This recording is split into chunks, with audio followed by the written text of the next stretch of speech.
الجانب الثاني وهو الجانب العلمي، الإمام زين العابدين صلوات الله وسلامه عليه قضى وقته في تعليم الناس، ولذلك كان يجلس في مسجد النبي صلى الله عليه وآله بعد شروق الشمس إلى قبل صلاة الظهر وهو يلقي علومه على الآخرين. والجانب الثالث واقعة الطف. واقعة الطف رسمها الإمام زين العابدين عليه السلام ليس بالكلمات، وإنما بالآهات والحسرات والندبة على أبيه الحسين عليه السلام. يدخل عليه بعضهم يقول: يا ابن رسول الله، أما آن لحزنك أن ينقضي؟ إلى متى أنت ستسكت وتكف من البكاء والنحيب على أبي عبد الله الحسين عليه السلام؟ يلتفت إليه يقول: ويحك، كنت أسمع أضلاع أبي تتكسر تحت حوافر الخيول.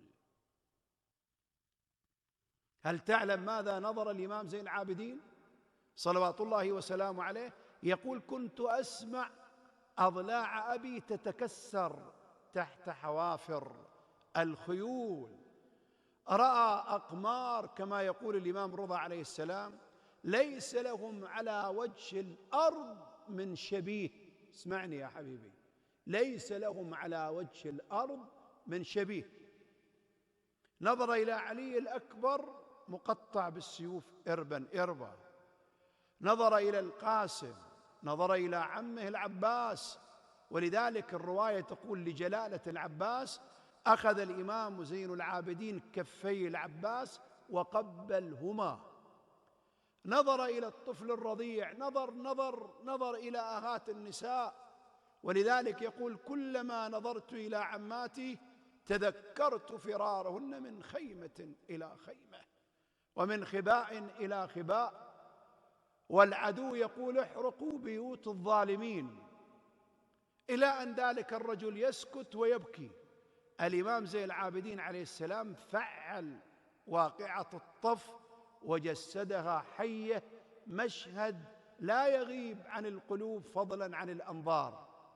من هنا أثر في حفيده الإمام الصادق عليه السلام، إلى أن تجد الإمام الصادق ركز على واقعة الطف بشكل فظيع. يدخل عليه بعضهم يوم 10 من المحرم ويجد الإمام الصادق عليه السلام يبكي. قل له: يا ابن رسول الله، مما بكاؤك؟ قال: ويحك، عجبا منك، ألا تعلم في مثل هذا اليوم ما جرى على جدي الحسين عليه السلام؟ يستدعي الشعراء، نصب منبرا في داره كان يجسد واقعة الطف بأبي وأمي، اللي الآن مثلا نحن نطالب أكبر من هذا.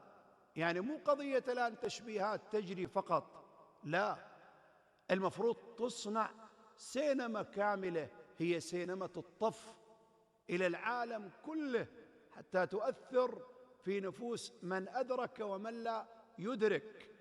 اليوم عالم الصوت والصورة، الصوت غير كافي، ومع ذلك الإمام الصادق عليه السلام كان أول السابقين. أنا لم أرى قبله سبقه أحد.